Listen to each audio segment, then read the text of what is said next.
নমস্কাৰ পুনৰ নতুন এটা ভিডিঅ'লৈ সকলোকে স্বাগতম জনাইছোঁ মই Anupam Das assistant teacher social science আপোনালোকে চাই আছে Assamese educational Gyan YouTube channel আজি পুনৰ আমি নতুন এটা ভিডিঅ'ত নতুন কথাৰে উপস্থিত হৈছোঁ আজি NPSৰ পুনৰ গুৰুত্বপূৰ্ণ খবৰ আমি NPSৰ লগত জড়িত সমূহ অসমৰ কৰ্মচাৰীক জনাবলৈ চেষ্টা কৰিম গতিকে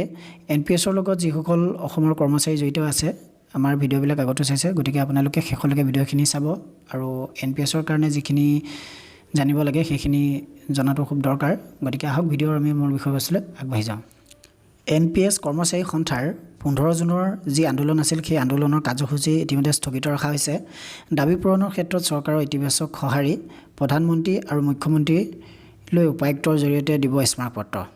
সদৌ অসম চৰকাৰী NPS কৰ্মচাৰী সন্থাই আহ্বান জনোৱা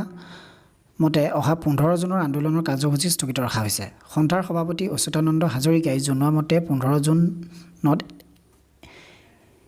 NPS কৰ্মচাৰী সন্থাৰ লগতে অসমৰ কৰ্মচাৰী সন্থা আৰু সংঘৰ যৌথ সন্মিলনে অৰ্থ কৰ্মবিৰতি আৰু জিলাই উপায়ুক্তৰ কাৰ্যালয়ত ধৰ্ণা কাৰ্যসূচী গ্ৰহণ কৰাৰ সিদ্ধান্ত লৈছিল কিন্তু যোৱা 12 জুনত মুখ্যমন্ত্ৰীৰ হৈ বিত্তমন্ত্ৰী অৰ্জন্তা নিয়োগে সন্থাৰ প্ৰতিনিধিৰ সৈতে দিছপুৰত অনুষ্ঠিত কৰা এক আন্দোলনত সন্থাৰ দাবীসমূহ পূৰণৰ ক্ষেত্ৰত ইতিবাচক সঁহাৰি জনোৱাত সন্থাই আন্দোলনৰ কাৰ্যসূচী সাময়িকভাৱে স্থগিত ৰাখিছে অসম চৰকাৰে হোৱা আলোচনাত বিত্তমন্ত্ৰীয়ে সন্থাৰ দাবীসমূহ পূৰণ কৰাৰ স্বাৰ্থত প্ৰয়োজনীয় নীতি নিৰ্ধাৰণৰ বাবে এক উচ্চ পৰ্যায়ৰ সমিতি গঠন কৰা হ'ব বুলি জানিবলৈ দিছে লগতে আলোচনাকালত স্থায়ীভাৱে প্ৰযোজ্য হৈ থকা DCRG আৰু CFP স্থায়ীভাৱে দিয়া অমীমাংসিত NPS গোচৰ নিষ্পত্তি কৰাৰ বাবে ক্ষীপ্ৰ উদ্যোগ গ্ৰহণ কৰাৰ উপৰি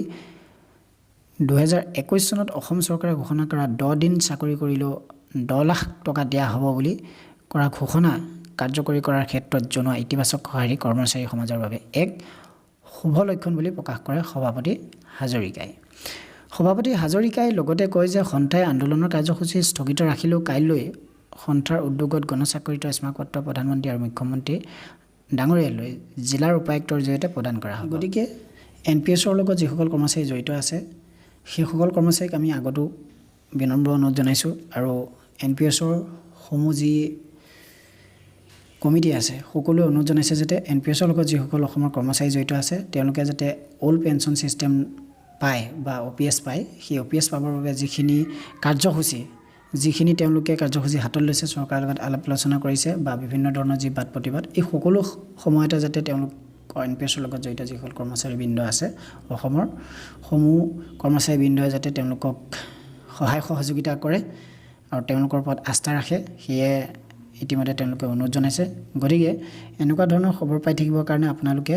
নিশ্চয় আমাৰ চেনেলক ছাবস্ক্ৰাইব কৰি ৰাখিব আমি এনে ধৰণৰ খবৰ আপোনালোকক জনাই থাকোঁ পাৰে